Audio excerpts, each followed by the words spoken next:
I'm Jamie Hooper with the Home Advantage team in RE/MAX Select Properties, and the March sales statistics are in and we're here to talk about them. But before we do that, we'd just like to remind you, if you get any value from these videos, enjoy them at all, maybe click the thumbs up, make a comment, or even subscribe to our YouTube channel. So as I said, the statistics are in and they're pretty much the same old, same old.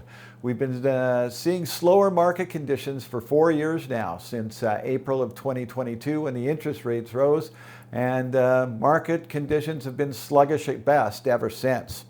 We're going to talk about the detached housing market. We're going to talk about the condo and townhouse market. But before we do that, I'd just like to remind you that there are 3 different types of markets.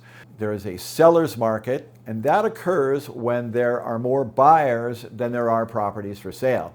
And that was the case between 2019 and 2022 when we saw all the houses selling for multiple offers, etc. That was a big seller's market. The next type of market occurs when 12% to 20% of the properties listed for sale sell each month. That means there are an equal amount of buyers and sellers, and the property conditions or the prices pretty much stay flat. And then the last type of market is the buyer's market, and that's when less than 12% of the properties sell each month.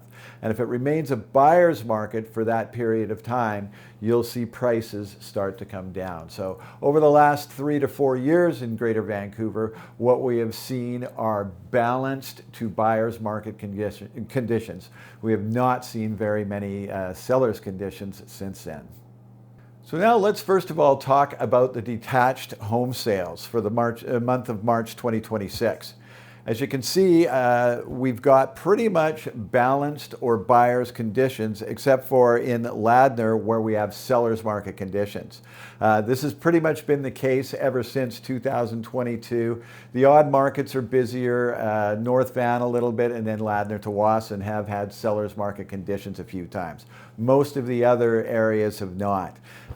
Then the next column to that is the price increase or decrease over the last 12 months. You can see the west side of Vancouver's had the biggest drop at 14%, and the lowest drops are on the North Shore and North Van and West Van. As for days on market, now this is a really good indicator of how busy the market is. When the market's really on fire, most of those median days on market are less than 7, meaning more than 50% of the homes are selling in less than 7 days. And then the next number over is the percentage of sales price compared to the asking price that sellers are achieving. So you can see all these numbers that range between 93% and 97%.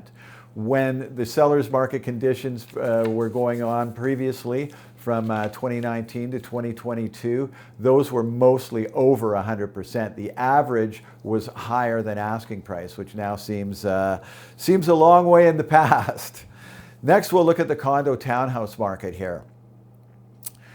So when you have a look here, you can see that the list to sell ratios are better than the detached housing market. There are more sales occurring because more people can afford it.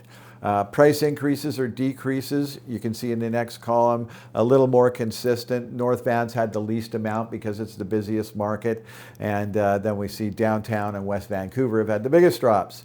The days on market, these are selling quicker than the detached housing market, once again, because people can afford them easier. And then the percentage of listing price to selling price is a little higher than the detached market as well. So what's in store for the remainder of this year? It looks like it's going to be another year that, like the last few, unless something dramatic in the world changes things around. There's talk of interest rates going up, and that certainly won't help the market any. There's less people flowing into Vancouver like there had been for ever since Expo 86 over the last couple of years. Immigration is down, and on and on and on. So it could be another tough year for the Greater Vancouver market, but houses are still selling. If you list your home and price it properly and accept what the market conditions are, your house will sell. I'm Jamie Hooper with the Home Advantage team and RE/MAX Select Properties, and we will be back with another video soon.